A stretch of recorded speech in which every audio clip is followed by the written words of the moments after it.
আসসালামু আলাইকুম guys, welcome back to my another video. আজকে নিয়ে আসছি খুবই কালারফুল একটা মিষ্টি। কেউ বলে বউ সুন্দরী মিষ্টি, কেউ বলে কাচের মিষ্টি, কেউ বলে সাবুদানার মিষ্টি, কেউ বলে পাথর মিষ্টি। আপনারা যেভাবে এটার নাম দিতে চান দিতে পারেন।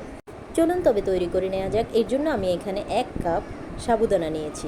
এটাকে ভালোভাবে কয়েকবার ধুয়ে এর সমপরিমাণ মানে সমান সমান করে একটু পানি দিয়ে এটাকে ভিজিয়ে রেখেছি আধা ঘন্টা পর এটাকে এসে দেখুন আমি কি করছি। এটার ভিতরে সামান্য একটু লবণ দিয়ে, স্বাদ অনুযায়ী কিছুটা লবণ দিয়ে এটাকে ভালোভাবে চটকে নেব। এই পর্যায়ে কেউ চাইলে চিনি দিতে পারেন, আমি দিলাম না, একটু আঠালো হয়ে যাবে তাই। তো দেওয়ার পরে আমি এখানে 3টা কালার মেশাবো। এর জন্য আমি এটাকে 3টা ভাগ করে নিয়েছি। তো একটু কর্নফ্লাওয়ার, 1 চামচ কর্নফ্লাওয়ার দিচ্ছি যাতে মিষ্টিগুলো ভেঙে না যায় আর কালারগুলো ছড়িয়ে ছিটিয়ে না যায়, একটার সাথে আরেকটা না লেগে যায়। তো আমি 3টা ধরনের রং এটাতে মিলিয়ে নিয়েছি। তো দেখুন আমি প্রথম লাল বলটাকেই বানিয়ে নেব। এর জন্য আমি একটু ঘি হাতে ব্রাশ করে নিয়েছি। ব্রাশ করে তার মধ্যে একটুখানি বল উঠিয়ে দেখুন এইভাবে গোল গোল গোল গোল শেপ করে দিচ্ছি। দেখুন কতটা পারফেক্ট হচ্ছে। তো সবগুলো কালার আমি এভাবে করে বানিয়ে নিয়েছি। এই দেখুন দেখতে কতটা সুন্দর লাগছে।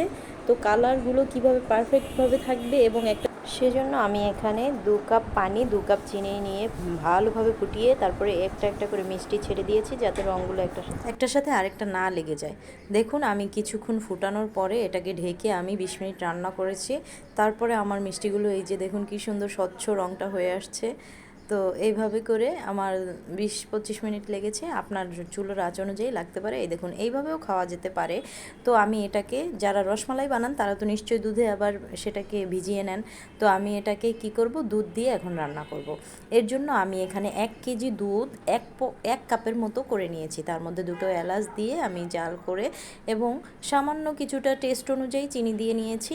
আপনাদের ইচ্ছা অনুযায়ী আপনারা কিছু চিনি এটার সাথে অ্যাড করতে পারেন। তো চিনি দেওয়ার পর ওই দুধটাকে আমি ভালোভাবে আরেকটু ঘন করে এর মধ্যে মিষ্টিগুলো দিয়ে রান্না করে উঠিয়ে নিয়েছি। দুঃখিত আমার ক্যামেরায় সেটা উঠেনি, সেটুকু স্কিপ করে গেছে, আমাকে ক্ষমা করবেন। যাই হোক, এই যে দেখুন কতটা ইয়াম্মি এবং লোভনীয় হয়েছে, খেতেও দারুণ। এই গরমে ঠান্ডা একটা ডেজার্ট হয়ে গেলে তো বাসার বাচ্চা বড়রা সবাই পছন্দ করবে। সবাই আমাকে অবশ্যই সাপোর্ট করবেন। সবাই ভালো থাকবেন। আল্লাহ হাফেজ।